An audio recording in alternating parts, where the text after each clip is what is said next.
Wewa mumbeera nno eyo olunaku olwaleero ku Sunday esookedde ddala mu mwaka guno 2023 ku ttaka ettukuvu wabaddewo okusaba era wano Omusumbalezi Bujjingo akakasizza abakkiriza nti Katonda ekivume yamaze dda okuba nga akiyiringisa era asabye abantu okuva ku birowoozo ebikadde batunuulira ebijja bw'atyo n'asaba Katonda abantu okubakola obuggya wakati mu mwaka guno omujja.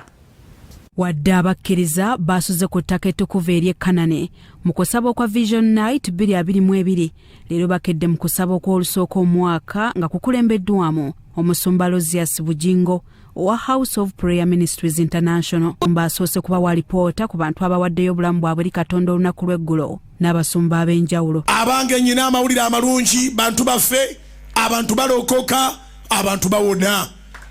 Abantu balokoka, abantu bawona, abantu balokoka, abantu bawona. Zikubira waggulu mu linnya erya Yesu. Kati kankubulire ku makungula gajjo, amakungula ag'emyoyo. Nasoose ne mpita abantu abalokoka mu lankyawa. Abantu ne balokoka 405.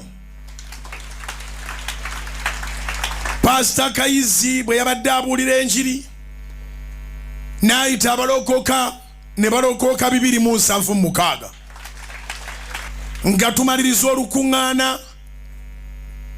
Nze nabadde omubuulizi asembayo era addirira asembayo kubanga Kasayi ye yakigadde. Ne mpita abalokoka, mwalabye namungi w'omuntu bw'avaayo, abaana bayingidde Yesu ng'omwaka gutandika. Zikubire waggulu mu linnya erya Yesu. Ate nga nambe nnene babadde bavubuka. Abantu abalokose awo benayise nga ngenda okwanointinga abantu amafuta ag'omwaka mu Vision Night balokose 746 kubira Mukama engalo ez'amaanyi.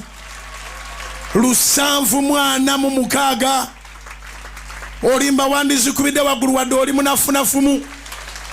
Yebazizza abakkiriza okuyimirira ne bamalayo enkuŋŋaana 7 zonna n'asabira ab'enju y'omugenzi eyawummula Paul Mugamba abafiiriddwa abaana baabwe 3 mu kabenje e Buloba ku Lwokutaano. Waliwo bambi famire gye njagala okusabira sigimanyi naye nagitegedde ng'efunye emitawaana.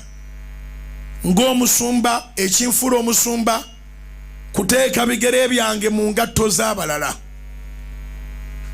Abaana 3 bafudde mu nnyumba egi.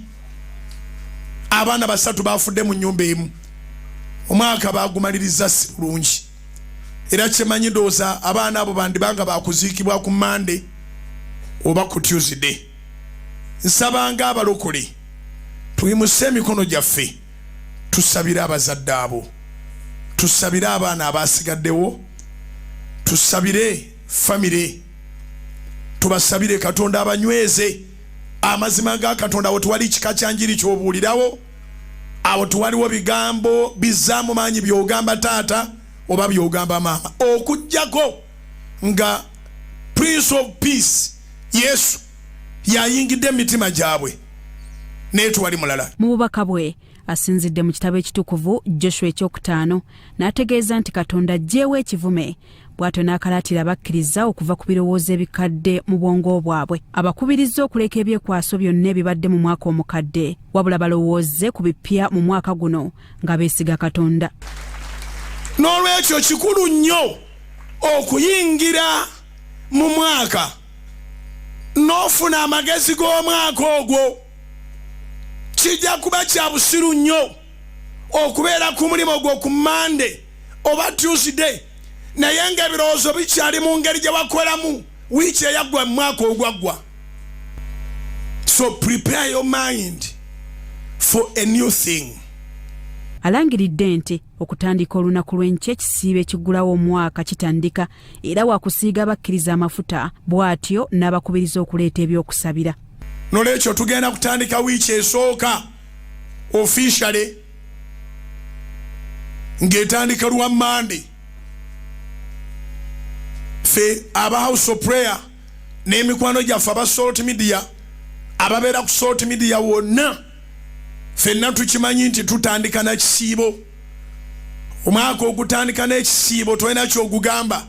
Mu kisiibo kino abakubirizza obutalekaayo vision book zaabwe nti ekisiibo kyonna eky'ennaku 14 ekitandika enkya wakusabira ebitabo byabwe ebyokwolesebwa ko n'emirimu gyabwe. Era bw'osoma Joshua Sula 5 ogenda ogimalako, ogenda okulaba nga abantu abaali mu nsi nga tebasobola kulima, tebasobola kulunda, wabula balinda emmaanu, emmere yajjanga nga ya kyamagero. Olaba nga Mukama bw'agamba nti ayiringisiza ekivume, batandika okulya ku bibala eby'ensi ensuubize. Abakkiriza oluvannyuma lw'enjiri bawaddeyo obulamu bwabwe ne batula obulokozi era basabidde okunywerera mu Katonda bw'atyo n'abasiiga amafuta n'abagaliza n'omwaka omujja ogw'ebyengera. Kwegayiridde Mukama nziza bujja bangi abanandabanga ne batya ate nange ne sikwatirwa nsonyi ne nkuweera obujulizi mu maaso g'ekibiina ekinene. Bibadde ku ttaka ettukuvu ery'e Kanani mu kusaba okwa buli Sande. Bya tumwebaze Godfrey, Salt TV Omunyo.